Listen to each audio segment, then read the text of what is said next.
자, 그럼 이어서 마지막 부분을 하도록 하겠습니다. 라플라스 변화를 했고요. 그래서 실제 라플라스 변화는 어떤 미분 방정식, 고개 미분 방정식 이런 것들을 손쉽게 풀 수 있는 좋은 방법입니다. 그래서 라플라스 변화를 배우는 겁니다. 여기 있으면 퓨리의 변화라고 하는 것은 아까도 조금 전에 설명했지만 어떠한 함수가 시간에 대한 함수인데 이것을 퓨리의 변화를 시키면 주파수에 대한 함수로 함수의 종류가 바뀌어버려요. 그렇게 해서 저도 정확하게 잘 모릅니다. 아무튼 이것은 아마 나중에 여러분들이 그 퓨리의 변화에 들어가 보면은 이게 삼각함수라든지 상당히 복잡한 수학이 많이 나옵니다. 자, 이쪽에서는 다행히도 그래서 배우지는 않습니다. 여기에서는 아무튼 퓨리의 변화를 이용했다고 하는데 저희가 환경공학 시간에 계산할 때 문제를 풀어낼 때는 저 식은 쓰지 않을 겁니다. 자, 분산형 분광 강도에 대해서 한번 해보겠습니다. 자, 부분 장치로는 똑같습니다. 여기 보시면 광원이 있는데 당연히 여기서는 적외선입니다. 적외선이기 때문에 적외선 광원. 가시광선이면 가시광선 광원, 자외선이면 자외선 광원. 광원이 있습니다. 당연하게 어떠한 셀이 있어야 되고 그 다음에 단색화 장치도 필요합니다. 그리고 적외선 검출기 기록기 이런 게 필요하다. 보통은 우리가 이렇게 광원이 있으면 광원에서 어떤 시료에 들어가기 전에 미리 이 앞에 이 앞부분에 그 단색화 장치가 있었습니다. 그런데 여기서는 단색화 장치 앞에 있지 않고 뒤에 있습니다. 왜냐하면 광원에서 다양한 파장을 가진 빛이 왕창 들어와야지 그 다양한 파장들 중에서 특정 파장만 신축 진동이나 부핀 진동이나 분자 회전이나 여러 가지를 하면서 다양한 빛을 모두 다 흡수할 거예요. 그렇게 되면 어떻게 되냐? 흡수되어지면 그 흡수되어진 빛은 여기 나오지가 않을 거예요. 그죠? 흡수되지 않은 빛이 쫙 나올 겁니다. 나와서 그런 빛들을 검출하는 거예요. 알겠죠? 광원. 먼저 광원은 이런 게 있다. 레렌스트 레게tum 글로바 이런 거 처음 듣죠. 저도 사실은 정확하게 본 적도 없습니다. 광원이 전혀 다릅니다. 그죠? 자, 이런 광원이 있다. 단색화 장치. 단색화 장치도 보면은 지난번에 단색화 장치에는 프리즘, 반사회 절과 똑같습니다. 똑같은데 여기에서는 파장이 빨주노초 파남보 가시광선이 아닌 이 적외선 부분입니다. 이 부분도 프리즘이 이렇게 오면 될 겁니다. 이렇게. 그것을 이용한다. 이때는 프리즘은 뭐냐? 프리즘 재질이 다릅니다. 앞에는 보면 석영으로 되어 있습니다. 석영 프리즘을 쓰는데 여기서는 프리즘을 만들 때 사용되어진 재질이 염화 나트륨, 그 다음 포타슘 브로마이드, 세슘 브로마이드, 리튬 플로라이드 종류가 다릅니다. 알았죠? 이렇게 다른 종류로 만들어진 프리즘을 쓴다. 그렇게 해야지 이 적외선 부분이 세밀하게 나눠질 수가 있다. 다음 해질바는 이런 겁니다. 이런 건데 재질이 약간 다르다. 알루미늄 도금되어진 유리나 플라스틱으로 만든다고 합니다. 저는 해질바를 써서 특정 파장의 빛을 우리가 구분합니다. 검출기 이때까지 자외선이나 이런 가시광선에서 검출기는 광전자증배관이라고 해서 그런 것을 썼습니다. 광전자증배관. 여기에서는 종류가 다릅니다. 단순한 검출기로는 열전기상 그리고 그 다음에 나오는 것도 한 가지가 되어 있습니다. 자, 열전기상은 뭐냐면 설명이 있는데 그림을 보시고 보면 됩니다. 이렇게 두 개가 있어요. 여기서 검출기에서 저쪽에서 빛이 나옵니다. 적외선이 나와서 여기 한쪽만 비치게 해요. 그러면 어떻게 되느냐? 당연하게 여기에 적외선이 계속 오니까 온도 올라가겠죠. 한쪽은 온도가 올라가지 않을 겁니다. 온도 차이가 납니다. 이렇게 고온 접점이 전 접점보다 온도가 높아지게 되면 끝내는 이 두 접점 사이에는 미소한 전이차가 발생합니다. 이 전이차는 뭐냐? 적외선이 많이 들어오면 많이 생길 겁니다. 그죠? 그래서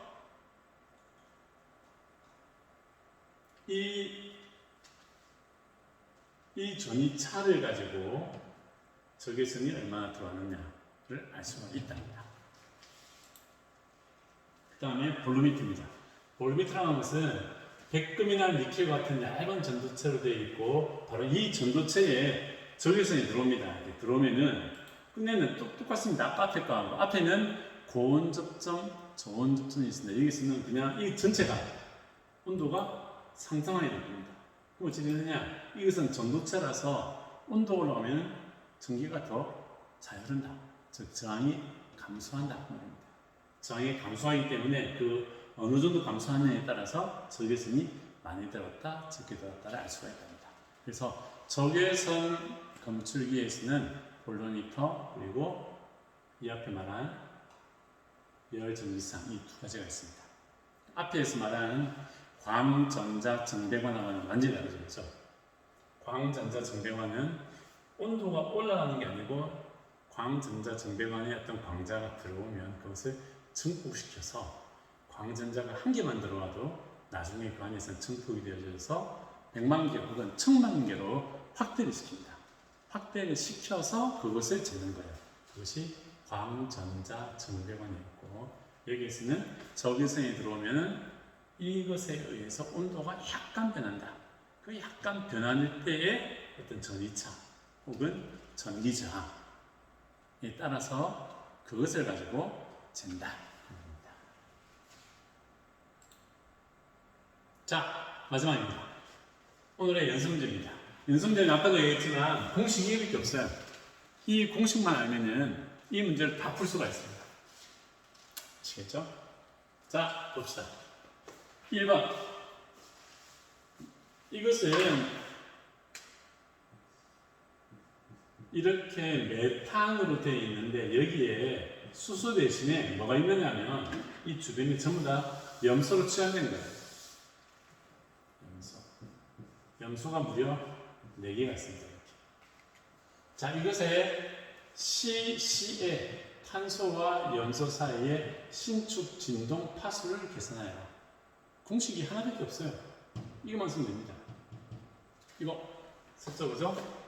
이때 구해야 되는 것은 뭐냐? 2, 파이는 3.14, C는 방속 3 곱하기 10의 5승 킬로미터입니다. 10의 초속 30만 킬로미터죠. 그죠? 10의 5승 킬로미터이기 때문에 여기는 지금 단위가 다 센티미터로 되어 있어요. 그래서 킬로미터를 미터로, 그 다음에 이것을 센티미터로 이렇게 고쳐주는 게 필요하다. 그래서 여기서는 3 곱하기 10의 10승이 됩니다. 알겠죠? 그러니까 이건 중요합니다. 여러분들 항상 보면 단위를 잘 맞춰야 돼요. 단위를. 자, 그 다음은 뭐냐? 여기에 파수를 계산하여라. 오케이. 이때 파수를 구하는 공식은 이렇다. 2파이 C분의 1 루트 U분의 K. K는 여기 나와 있습니다. 아까 주어진다고 했죠, 그죠? K는 34만 다인 per 센티미터. 1cm당 35만 다인이다. 다인이라고 하는 것은 1g을 이렇게 초속 1cm 속도로 가속을 시킬 수 있는 그 힘을 갖다가 1다인이라고 합니다. 그죠? 기억나시죠? 이거보다 더 큰 게 뭐죠? 1kg을 초속 1m의 속도로 하는 것. 그것은 더 큰 단위죠. 그죠? 다인이 말고 그건 뭐라고 하죠? F인가 뭐 있습니다. 단위가. 자, 그러면 여기서 이제 구하는 것은 K값도 여기 나와 있습니다. K값도. 바로 문제에 주어졌습니다. 그럼 여기서 우리가 구해야 되는 것은 뭐냐? 여기서 우리가 구해야 되는 것은 이겁니다. U만 구하면 돼요. 환상질량. 자, 실제로 보면 탄소는 원자량이 10입니다. 염소는 원자량이 35.5예요. 그러면 탄소는 질량이 얼마냐? 그러면 10이 아닙니다. 탄소의 원자량이 10이지 탄소 원자 하나의 질량은 다른 겁니다. 원자량, 실제 질량은 원자량에다가 이걸 곱해야 됩니다. 1.66 곱하기 10의 마이너스 24선. 이거 외워야 됩니다. 이거 제가 안 알려줍니다. 그래서 여러분들이 외워야 됩니다. 그래서 여러분들은 이거, 그죠? 그 다음에 실제 질량 계산할 때 1.66 곱하기 10의 마이너스 24승을 곱해야지 실제 탄소의 질량을 구할 수가 있다라는 겁니다. 이걸 곱해줘야 됩니다. 자, 그럼 어떻게 되느냐? 이게 탄소의 실제 질량은 얼마냐? 탄소의 원자량 곱하기 1.66 곱하기 10의 마이너스 24승 하면은 1.99 곱하기 10의 마이너스 23승이 됩니다. 그럼 염소의 실제 질량은 얼마냐? 염소의 실제 질량은 염소의 원자량 35.5 곱하기 1.66 곱하기 10의 마이너스 24승 해봤더니 5.89 곱하기 10의 마이너스 23승. 그래서 이 공식에 대입하면 이 U라고 하는 것은 환산질량이기 때문에 환산질량을 구하는 공식은 U는 M1 플러스 M2 M1 곱하기 M2 이게 바로 환산질량입니다. 어떤 질량이 두 개가 있는데 그것은 그냥 평균을 구하는 게 아니고 환산질량이라 해서 이렇게 구하는 거예요. 여기에다가 대입하면 돼요. 그래서 탄소의 질량 더하기 염소의 질량 분의 탄소 질량 곱하기 염소 질량을 계산하는 이름입니다. 당연하게 보면 알겠지만 지수가 많기 때문에 분모가 또 길죠. 당연하게 여러분들 이거 공학 계산기가 있어야 됩니다. 일반 계산기 가지고 이걸 풀 수가 없습니다. 여러분들 꼭 공학 계산기를 사용하시고 공학 계산기를 가지고 이것도 직접 여러분들이 눌러봐야 됩니다. 누르지 않으면 분명히 틀립니다. 알았죠? 이런 문제 아주 쉽습니다. 공식 외우고 이거 외우고 나면은 그 다음에 뭐냐? 앞에 보면 훅광도, 투과도 하면 약간은 문제를 보고 생각을 해야 될 게 많아요. 훅광도의 공식, 훅광도의 오케이, 그럼 추세선, 혼합물 생각할 게 많은데 이 4장에서는 생각할 게 하나도 없습니다. 그냥 신축 진동의 파순을 많이 하면은 공식이 이렇게 없어요. 그래서 이 공식에 대입만 하면 됩니다. 계산기만 있습니다. 그래서 대입을 하면 어떻게 되느냐? 오케이, 환산질량이 1.49 곱하기 10의 마이너스 23승입니다. 그러므로 파수는 어떻게 되느냐? 공식이 대입만 됩니다. 2 곱하기 파이 곱하기 광속인데 단위가 cm per sec. 초당 몇 cm냐? 3 곱하기 10의 10승이다. 분의 1 곱하기 환산질량 구한 거 분의 K는 힘상수. 문제 나와 있죠, 그죠? 힘상수를 대입했습니다. 그래서 이 또한 루트가 또 있네요, 그죠? 루트 여기 가로 열고 0.5승 이렇게 하면은 801cm/m. 즉 이 말은 무슨 말이냐? CCL은 이것의 신축 진동 파수는 801 파수 정도의 빛을 흡수하면 저것이 신축 진동을 한다. 알겠습니까? 자, 그 다음. 자, 이번에는 일산화탄소입니다. 일산화탄소도 공식은 똑같습니다. 공식은 똑같이 읽었을 겁니다. 일산화탄소는 수식을 안 썼지만 당연히 여러분들 이걸 알고 있어야죠. CO니까 뭐죠? 탄소와 산소입니다. 탄소와 산소. 여기서 보면 이것의 적외선 흡수 스펙트럼을 봤더니 2170 파스칼에서 진동 흡수를 나타내더라. 자, 그렇다면 이때의 CO 결합의 힘 상수는 얼마인가를 구하라는 겁니다. 그러니까는 이런 것의 문제는 뭐냐? 힘상수를 1번처럼 힘상수를 주고 그 다음에 파수를 구하라. 진동 파수를 구하라. 그 다음에 이렇게 진동 흡수를 하는 파수를 주어지고 그 다음에 힘상수를 구하라. 이 두 가지밖에 없어요. 그래서 똑같은 문제이기 때문에 똑같은 공식을 쓸 겁니다. 자, 볼까요 한번? 먼저 탄소, 그 다음에 산소. 탄소는 원자량이 10이기 때문에 12 곱하기 1.66 곱하기 10의 마이너스 24성을 했더니 이게 나왔습니다. 산소는 원자량이 16이기 때문에 16 곱하기 1.66 곱하기 10의 마이너스 24성을 했더니 이게 나왔습니다. 그죠? 그러니까 실제 질량을 구해야 됩니다. 실제 질량을 여러분들은. 자, 이렇게 실제 질량을 구한 다음에 그 다음에 뭐죠? 이 공식에 집어넣을 환산 질량을 구해야 됩니다.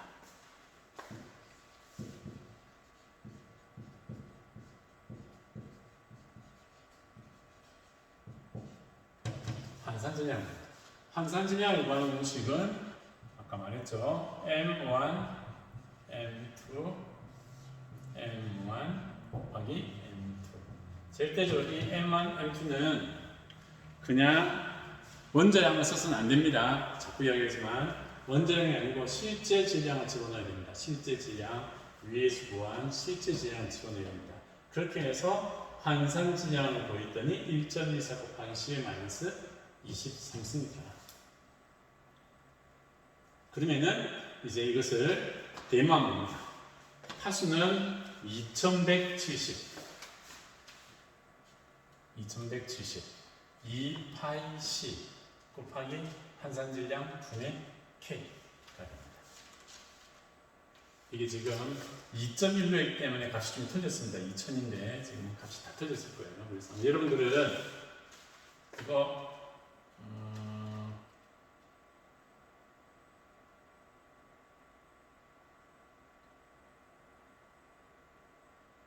아무튼 답이 이게 아마 훨씬 더 커질 겁니다. 이것은 빼고 여러분들은 여기에서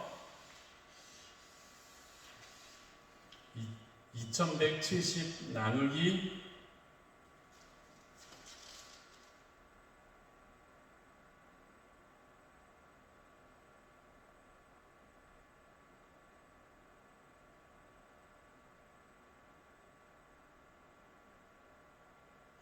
뭐 어떻게 하는지 모르겠네. 자, 이건 다 뺍니다. 이건 다 빼겠습니다. 다 빼고 여기 쓰겠습니다. 그때는 어떻게 되느냐? 2170 곱하기 2 곱하기 3.14 곱하기 3 곱하기 10의 10승은 루트 1.14 곱하기 10의 마이너스 23승분의 K가 됩니다. 그러므로 이 값의 제곱은 1.14 곱하기 10의 마이너스 23승분의 K. 그러므로 K는 이 값 곱하기 1.14 곱하기 10의 마이너스 23승입니다. 그렇죠? 이 부분이 지금 완전히 틀렸습니다. 이 부분이 지금 자유수가 좀 틀렸습니다. 여기서 바로 이렇게 와요. 여러분들이 한번 직접 구해보십시오. 이것은 구해보시면 아마 될 겁니다. 자, 이게 생각보다 이 사장은 문제될 게 몇 개 없어요. 이 공식에 대해서 대입만 하면 됩니다. 대입만. 아시겠습니까? 자, 그러면 사장은 여기까지 하도록 하겠습니다. 자, 그 다음 6장으로 넘어가겠습니다.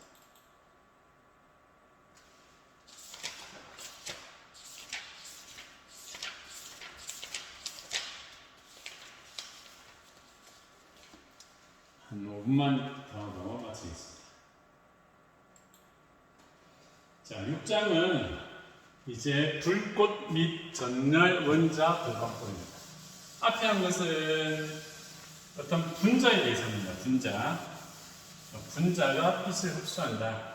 분자가 빛을 흡수할 때 전자 전이가 일어나거나 혹은 분자의 진동, 분자의 회전을 해서 빛을 흡수하는 것. 그때 사용하는 빛은 자외선, 가시광선, 적외선을 이용했다. 자, 여기서는 이제는 측정하는 게 뭐냐? 분자가 아니고 원자입니다. 말 그대로 불꽃을 쓰거나 혹은 전력 이것을 이용하는데 이때 원자를 전다 이겁니다. 원자 분광법이니까 원자를 전다. 당연히 이때 사용한 것은 빛을 이용한다. 분광이란 말은 특정 파장을 쓰겠다 그 말입니다. 자, 원자 분광법 첫 줄에 나옵니다. 원자나 이온에 의해서 어떤 빛을 흡수하거나 형광하거나 발광하는 것을 이용하는 겁니다. 원자 분광법은 자외선, 가시선 분광 농도보다도 선택성이 좋고 감도가 더 높기 때문에 농도도 훨씬 더 낮은 농도까지. 그래서 극미량의 금속 원소를 정확하게 분석할 수가 있다. 알았죠?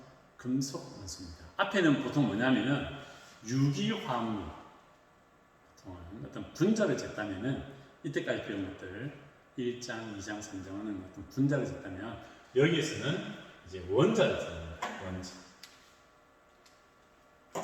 이 용어가 약간 어려움이 있는데 용어를 천천히 한번 해보겠습니다. 자, 예, 이 정도 하고 자, 원리를 보겠습니다. 원자 분광법의 종류에는 온도에 따라 다릅니다. 앞에 보면 제목이 뭐죠? 제목 자체가 불꽃 혹은 전열. 그러니까 이것은 사실은 원자화 시키는 방법입니다. 원자화 시키는 방법. 일반적으로는 우리가 추출을 하고 뭐 분석을 할 때 항상 그것은 뭐냐? 분자 상태로 존재한다. 분자 상태로 존재하는데 이 6장에서 하기 위해서는 어떻게 되느냐? 분자로 존재해서 안 돼요. 이것을 갖다가 결합을 분자로 되어 있는 것을 갖다가 결합을 깨어가지고 완전히 원자 혹은 이온 상태로 만들어야 됩니다. 그래야지만 측정을 할 수가 있습니다. 그래서 원자화 시키는 방법이 중요합니다. 원자화 시키는 방법. 여러분들이 3학년 되어서 저랑 수질화학 시험을 들으면은 보통은 그냥 물 떠가지고 거기다가 시약을 막 넣고 결합을 시키고 흡광을 진다. 혹은 막 뭔가를 집어넣고 적정을 해서 발색을 본다. 이렇게 하는데 이때는 다 뭐냐? 다 분자예요. 분자. 그냥 일반적으로 이렇게 토양이나 생물 시료나 해수에는 다 분자 상태로 결합되어져 있는 상태로 있습니다. 있는데 이 챕터에서는 결합되어져 있는 상태가 아니고 원자 하나를 재기 위해서는 분자 상태가 아니고 이 분자가 결합이 깨져 있어야 돼요. 근데 이제 이 분자라고 하면서 결합이 있단 말은 뭐죠? 일단 탄소와 일산화탄소와 같이 탄소와 산소, 물 분자와 같이 산소와 수소는 결합되어져 있습니다. 이 결합을 깨기가 힘들어요. 깨려면 어떻게 되느냐? 그만큼 에너지를 줘야지 결합이 깨어집니다. 여기서도 말한 것처럼 원자화 시킨다는 말은 뭐냐? 이 시료는 분자 형태로 되어 있는데 이 분자 형태, 즉 결합이 이루어져 있는 것을 그 결합을 깨어서 원자화 시키는 것은 에너지가 필요하다. 그래서 그 에너지가 얼마냐? 3000도보다 낮은 에너지, 3000도보다 낮은 에너지를 쓰는 방법 혹은 4000도 이상의 높은 에너지를 쓰는 방법 두 가지로 나눌 수가 있다. 온도에 따라 원자화 방법이 두 가지로 나누어진다. 낮은 에너지는 불꽃법과 전열법. 불이죠, 불. 가스버너 이런 불과 전력. 여러분들은 토스트기 많이 쓰죠, 그죠? 토스트기 보면 그냥 토스트기에다가 식빵 넣으면 어떻게 됩니까? 데워지죠. 그렇게 전기를 이용해서 열을 내는 것, 이 전열입니다. 당연하게 토스트기는 식빵을 약간 구워서 바삭바삭하게 해서 먹기에 편하게 식감이 좋아지게 하는 정도만 하지만 그것을 갖다가 과학 기술자들이 조절만 잘하면 그 전기 여기서의 온도가 수백 도. 그러니까 여러분들 전기 오븐 있죠? 전기 오븐 어찌 됩니까? 200도, 300도 올라가죠. 그러니까는 닭고기를 완전히 익혀버립니다. 그죠? 그걸 갖다가 조절만 잘하면은 400도. 우리 실험실에서 사용하는 건조기는 100도. 그런데 만약에 그걸 갖다가 강렬 감량을 하겠다. 그러니까 설러지에 있는 유기물 함량을 재겠다. 그냥 450도. 혹은 탄산칼슘. 조개 껍질을 완전히 태워서 없애버리겠다. 800도 올라갑니다. 이렇게 온도가. 올라가는데 불꽃이나 전열로는 온도가 한 3000도까지밖에 안 올라간다. 3000도. 이것보다 더 높은 에너지, 즉 4000도 이상 올리겠다. 그러면은 플라즈마 혹은 전기 아크, 전기 스파크를 쓸 수 있다. 이렇게 온도에 따라서 이렇게 두 가지로 나누어진다. 자, 이것은 다시 말하지만 분자, 결합이 이루어져 있는 것을 에너지를 강하게 줘가지고 떼어서 원자화 시키는 겁니다. 원자화 시키는 거. 거기에 대해서는 밑에 한 번 더 설명하도록 하겠습니다. 다음 주에는 6장에 대해서 하도록 하겠습니다. 자, 그럼 오늘 수업은 여기까지 하고 마치도록 하겠습니다.